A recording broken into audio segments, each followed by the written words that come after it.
Once a pond a time. I think this was a pond. Some of the coolest features of the Lincoln Highway is the ones that no one really ever sees. Like the old wooden boat in a potentially abandoned pond. It looks like it could serve as a pond. Unfortunately, I don't really have any history of it. I have not gone to the local museums or anything to see if there's any newspaper clippings or any documentation of this actually being a pond. But it does kind of seem that that is a possibility.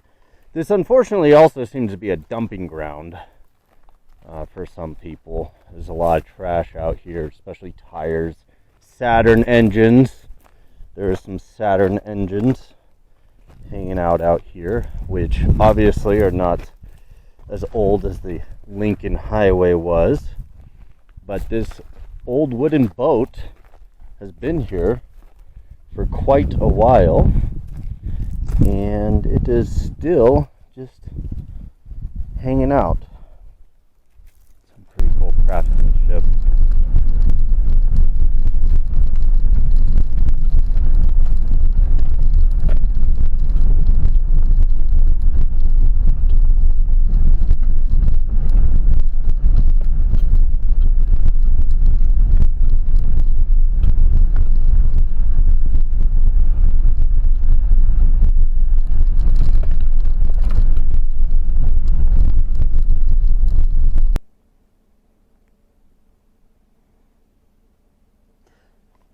This stretch still has remnants of asphalt, which may date it. I cannot tell whether this paint is original or not, whether they just had one white line going down the middle of it, but it does seem like there may have potentially just been one white line going down the middle. Of course, that may have been spilt or added later for whatever reason. Either way, this is a stretch of the Lincoln Highway. This is actually the second route that they had. This is the Carson route. The first route went up through Fernley and out that way. What's currently I-80 went along what is I-80 today. And this stretch is right by US 50. So the Lincoln Highway had different variations of it over the years, and it did kind of go up, down, up, down. It wasn't one straight line. But the small pieces out here that most won't really realize that they are kind of interesting and potentially a thing of the part of the past is these cans. You find these cans all over the place, and we'll go try to hunt down some better ones than that one. But these cans are strung all over the place, and that is most likely, potentially, of course, without, knowing why that can is on the side of the road, but there's a good chance that that can is from what was called the tin can tourists. And back then, they didn't have the money for lodging. It was a different world then, and so they would just pull off somewhere and camp out for the night. And this part is perfect. The ground is pretty soft, but vehicles of that era were specifically designed to drive on dirt roads or no roads at all. So they did just fine in all kinds of terrain, a lot better than modern vehicles, which are specifically designed for highway use.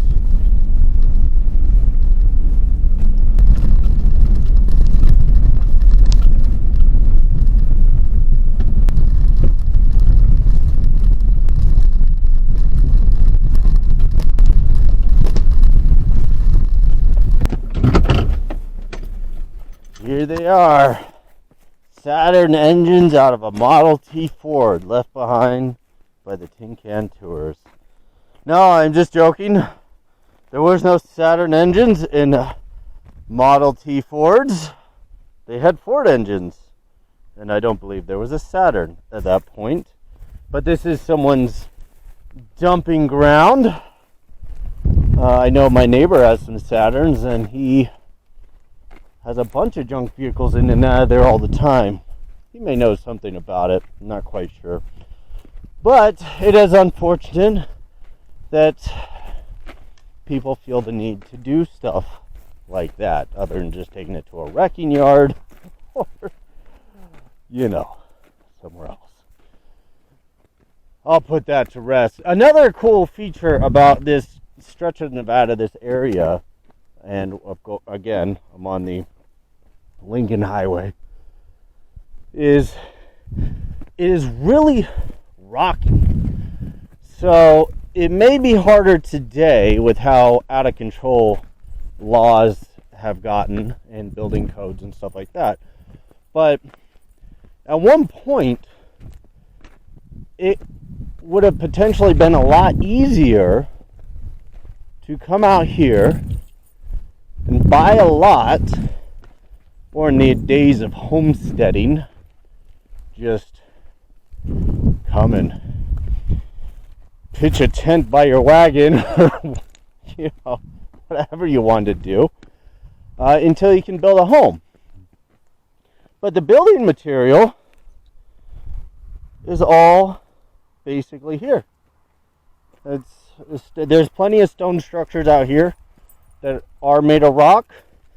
Not too many of them have survived, but quite a bit of them have. There is another can here, and these cans looks like they actually required an opener to just poke holes in them. So I haven't had the opportunity to, but I am going to try to date those, because in the history of cans, pop tops, or whatever they're called, they have the little lever on the top, have not always existed.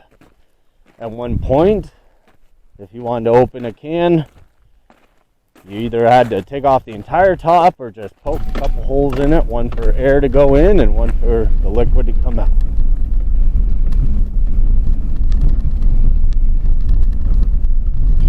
And for the record, I did offer Miss Angel a ride.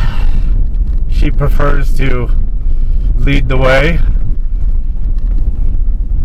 It's not too difficult because it's just one straight line until she sees a bird.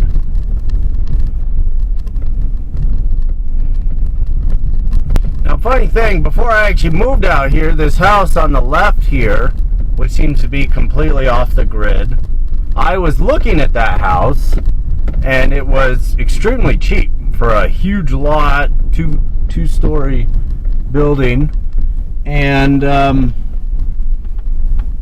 I didn't end up getting it, and later bought a house that's actually on a city parcel, and it's the end of that story because this house is already sold. Now, the moral of the story, of what I'm getting at, is that these lots out here had buildings on them, and some of them seem to be commercial storefronts. I think most of the abandoned ones are all been tore down, even within the past couple of years. I'm not entirely sure why people would go out there and tear them down. But it does seem to be that they've actually been torn down. These lots, though, at one point, it didn't matter whether it was on the grid, because this was the 1920s, the Lincoln Highway, and I do believe up here on this stretch, which is in between Silver Springs, Nevada and Fallon, Nevada, there were not only a few houses, but there was also a few commercial storefronts.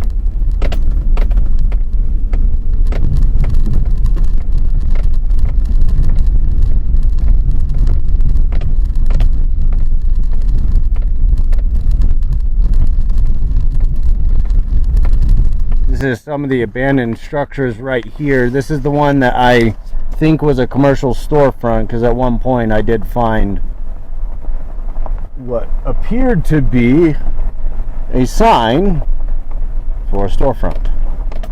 Although that could have been drug in here and dropped somewhere else, but nonetheless, there was some development out here. There was some buildings out here. These lots were not vacant and empty as they are today, and they're not completely empty. They do have some remnants of buildings being there at one point.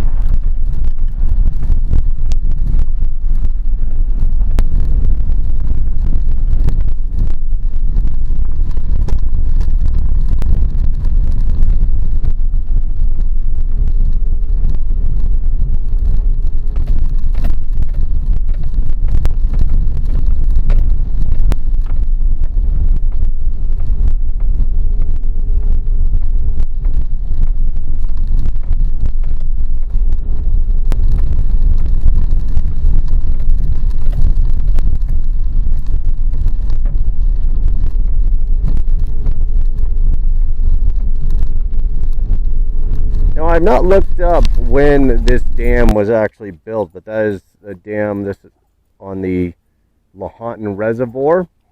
And you see a nice little island in the middle there. Must have been a hilltop at one point. But it is a safe assumption to say that the river went through there. So on the Lincoln Highway, it was not too far from what I believe is the Carson River.